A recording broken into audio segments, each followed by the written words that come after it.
Jaz bi si želel, naprimer, da bi bil krožek, ki bi nam poljudno predstavljal odgovore iz sveta znanosti.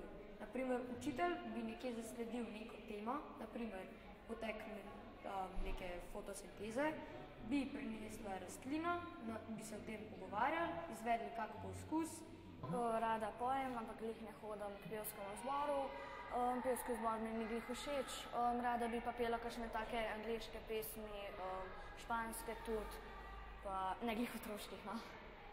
Rada rišem in v bistvu to lahko izkoristim, ampak malo je težje zaradi tega, ker eni